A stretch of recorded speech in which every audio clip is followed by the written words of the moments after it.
Test. Hello everybody, Flak Jackets here, and welcome to my first ever YouTube video. Today we're going to start my YouTube channel with one of my favorite games ever created, Resident Evil 4. This is going to be the PC, running at 60 frames a second, and this is the supposed HD version, although for me, the HD wasn't really a selling point. I wanted this game to come out on PC. You know, ever since I played it on, I think I played it first on GameCube. Anyway, a couple of things to let you know before we start the run-through is, one, they don't call it a run-through for nothing. We will be running through the entire game from start to finish, just as I would do it. This is not a speed run. This is not a no-death run. We're just going to run through it. We're going to have some fun, watch all the cutscenes at full length. I'm going to do my best not to die, but if we die, I'm not going to restart or stop the run-through or anything. If y'all want to see the extras like Assignment Ada or Separate Ways after we finish the campaign, we will just decide that once we get to the end of the run-through. Next up, I'm not going to be talking through any of the cutscenes because no one likes their movies interrupted. I may pop in at some quiet points, just with some, commentary. No big deal. I'm going to try not to interrupt the story just because I don't want anyone who hasn't experienced the game to have their experience ruined by me. Lastly, I'm just going to try not to spoil you guys because, again, if you haven't played the game, I want you to be able to enjoy it because this is a great game. I'm not even going to lie, I'm not underselling it in my opinion. This is a really great game. With that being said, we're going to go ahead and start a new game. This is just going to be normal settings, no special weapons or anything like that. And with that, let's begin. Resident Evil 4. 1998. I'll never forget it. It was the year when those grisly murders occurred in the Arklay Mountains. Soon after, the news was out to the whole world, revealing that it was the fault of a secret viral experiment conducted by the international pharmaceutical enterprise, Umbrella. The virus broke out in a nearby mountain community, Raccoon City, and hit the peaceful little town with a devastating blow crippling its very foundation. Not taking any chances, the President of the United States ordered a contingency plan to sterilize Raccoon City. With the whole affair gone public, the United States government issued an indefinite suspension of business decree to Umbrella. Soon its stock prices crashed, and for all intents and purposes, Umbrella was finished.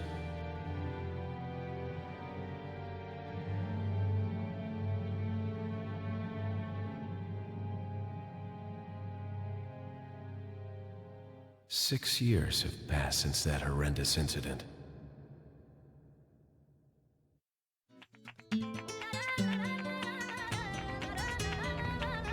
I received special training via a secret organization working under the direct control of the president. I was to assume the responsibility of protecting the new president's family. Cornel, why am I the one who always gets the short end of the stick? You, who are you really? Come on and tell us. You are a long way from home, cowboy. You have my sympathies. Guess that's a local's way of breaking the ice. Anyway, you know what this is all about. My assignment is to search for the president's missing daughter. What? All by yourself? I'm sure you boys didn't just tag along so we could sing Kumbaya together at some Boy Scout bonfire. Then again, maybe you did. Oh, you crazy American. It's a direct order from the chief himself. I tell you, it's no picnic. I'm counting on you guys.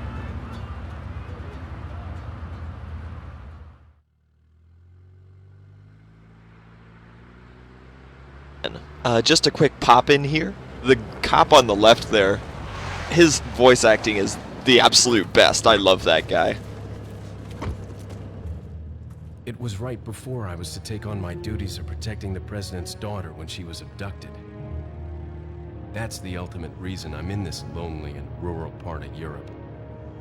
According to our intelligence, there's reliable information about a sighting of a girl that looks very similar to the president's daughter. Apparently, she's being withheld by some unidentified group of people. Who would have thought that my first job would have been a rescue mission?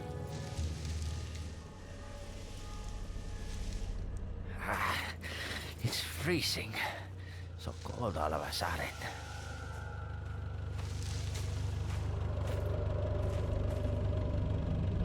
Must be my imagination. Sorry it took so long.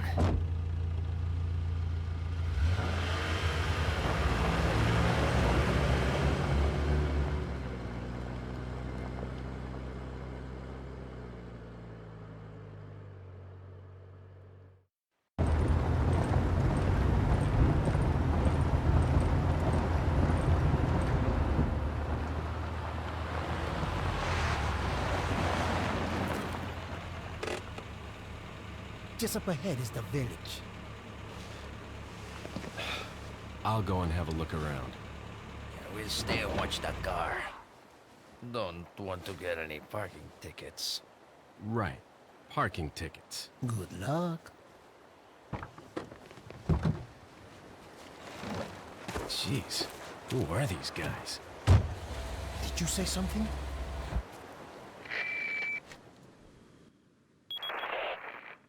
Leon, I hope you can hear me. I'm Ingrid Hunnigan. I'll be your support on this mission. Loud and clear. Somehow I thought you'd be a little older. So the subject's name's Ashley Graham, right? That's right. She's the daughter of the president. So try to behave yourself, okay? Whoever this group is, they sure picked the wrong girl to kidnap. I'll try to find some more information on my end as well. Good. Talk to you later. Leon out. Alright, so as she mentioned, that's Hunnigan. She's kind of like our office assistant. She'll pop in at some points to give us hints and stuff. Anyway, we're going to go ahead and shoot this crow that's furthest from you, because in this game, crows drop things. And of those 3 crows, the crow in the back drops the spinel, which is worth more than anything else of the 3 crows that drop. So now we're just going to go in this house and see what this guy knows about the president's daughter with our gun drawn. The true American way. Excuse me. Sir?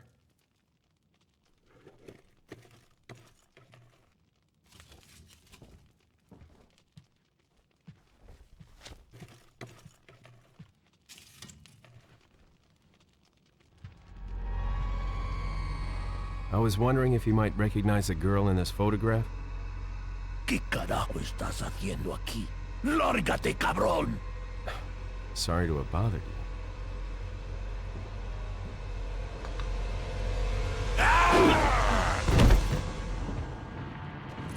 Freeze! I said freeze! Alright, so in most zombie games, you want to aim high. We're going to do the same thing here, except we're also going for the kick.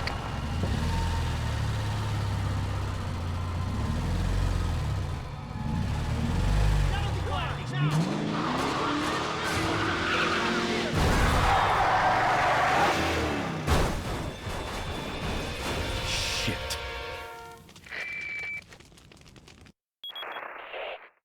Is everything okay? There was a hostile local. I had no choice but to neutralize him.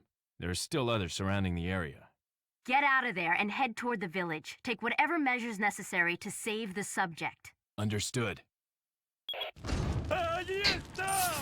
Alright, so now we get to check his pockets. 1100 pitas, and, well, the game's making me look bad there. He's not a zombie. Sorry. So now we'll just go up here and take those 10 rounds of handgun ammo and jump out the window here. And we'll enter the game's first combat sequence. Let's see how we do. Well, first we're going to turn around and shoot that guy in the head. Kick him. And that guy too. Go for the kick. And excellent. If you'll notice right there, I actually went for the kick through his melee animation. And because of that, I was immune to the melee. And that's one of the features about this game that you can exploit if you want. You'll see me do it a bit, but I'm going to try to avoid taking advantage of game mechanics. As you can see, we've only used 4 rounds so far, and more astute players will have noticed that I've only picked up 10 rounds of handgun ammo so far.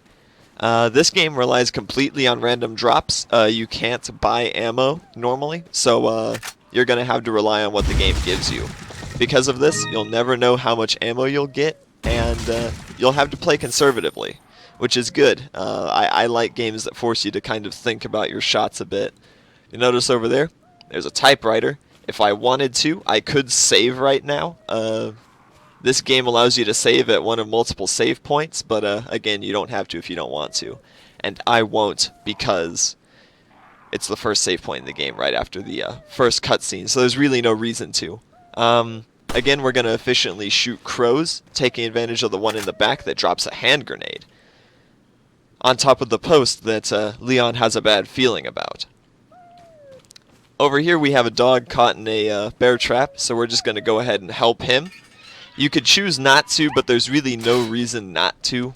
So I'm just going to go ahead and recommend you save that dog. And also, that's kind of a good display of one of the traps in the game. You'll see over here there are two of them. There's dynamite tied between two trees, which you can shoot to blow up. And also, there are bear traps on the ground that if you step in, they will hurt you. Or you could knife them or do whatever you like. You could try to precision walk around them, but it's pretty useless. I tend to just go for the knife, just because it's right there. That guy did not drop anything, I don't think, so we're just going to move on.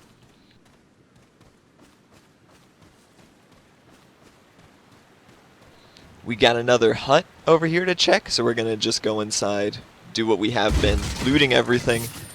By the way, pull out the knife to break the box. Please don't shoot them. There's really no reason to. And we'll try not to take a pitchfork to the face. Moving on, 2 more Ganados. We'll just take these guys out. Oh, I was too late on that one, so we took our... Crap. Oh, I'm sorry. Okay. Well, that was a really bad move on my part. So we'll just try to get both these guys out of the way.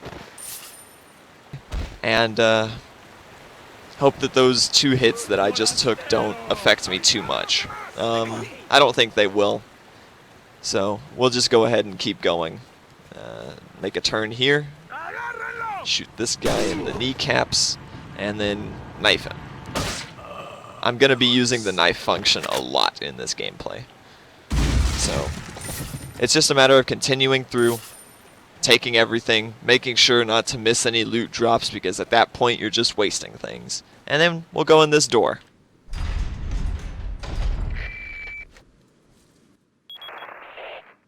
Leon, how you holding up? Bad question, Hunnigan. Sorry to hear that. I'm sending you a playing manual. Hope you find it useful. I'll take a look at it, thanks. Alright, so we end up getting a playing manual, and just a few things. You know, you reload by holding your gun up and reloading. Then you abuse the kick function, which is what I've been doing by stunning Ganados by either hitting him in the head or the kneecaps, as you've seen me do.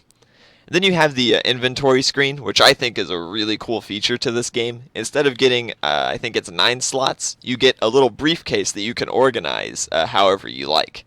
And you can fit less or more items depending on what you want. I'll show that off later. And that's the entire playing manual. Let's continue. So, next we're going to approach one of the best starting sequences for a game I think I've seen. The village. This is an awesome area, you guys.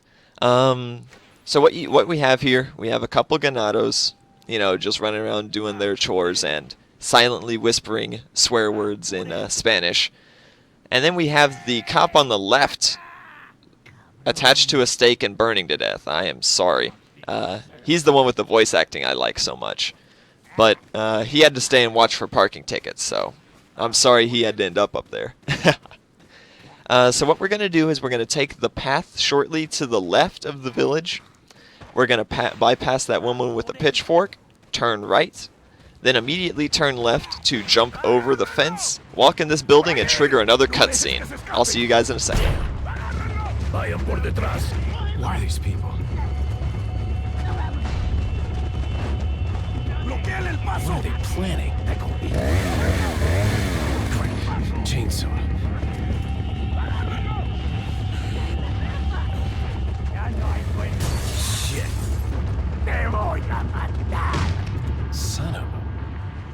Alright, so now we have to work quickly, and I think I just made this a little bit more valuable for me. So what we're going to do, loot the bottom floor with a sense of urgency, then we're going to go up to the top floor and collect the shotgun and the second hand grenade. Come on now. Okay, got that. And we'll take the shotgun shells, push over that ladder, and jump out the window. Now there are a couple of ways you could do this section, but I'm going to show you the easiest and most efficient in my opinion. I just need to move quicker, come on. Okay, we're good. So as you'll see, I kicked open the door and then shot the lock off the iron door. I'm going to go ahead and equip the shotgun here, and this chainsaw guy is moving with a sense of urgency, and I screwed that up a little bit. I was hoping that the shotgun blast would blow him through the threshold of the door so he wouldn't be so close to me at all times. But this is not a serious problem. We're just going to go ahead and deal with him normally. Again, don't let him get close to you because it is going to be a one-hit kill if he gets to you. I'm not going to show that off. I don't really feel like dying here because I didn't save. So we're just going to... Just trust me on this one. He does a lot of damage. So, at this point it's just waiting for the Ganados here to kick open the door, which I actually think the chainsaw guy is blocking their way in the door, which I am totally okay with. And as you'll see, the chainsaw guy dropped 10,000 pesetas. Not bad. So, we're going to go ahead and equip a hand grenade and wait for them to come through the door. There we go. I think I just killed all the zombies in that first wave, by the way. So, we'll go ahead and re-equip the shotgun. And take some of the things that they dropped. Again, these guys move with a real sense of urgency, so we're not going to clear the iron door yet. We're just going to keep waiting for them to break it down and come through.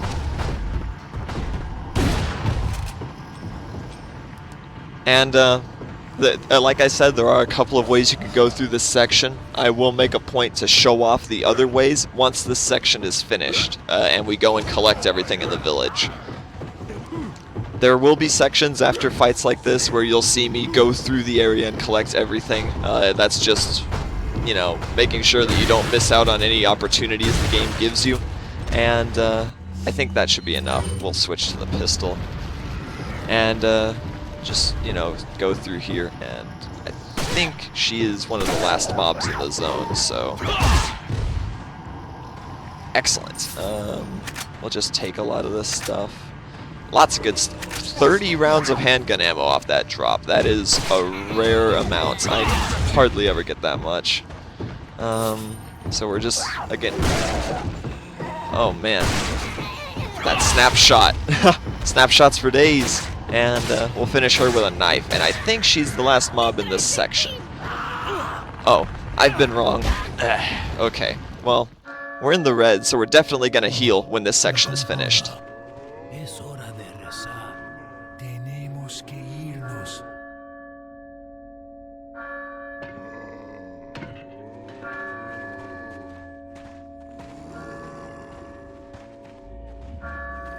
Lord Sattler.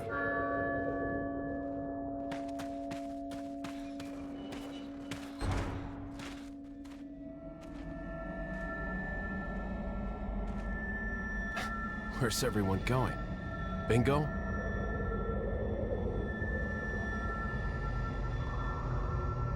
And that is the intro to Resident Evil 4. Hunnigan, I have some bad news. I've confirmed the body of an officer. Something's happened to the people here. Leon, you need to get out of there. Look for a tower and follow the trail near it. Got it.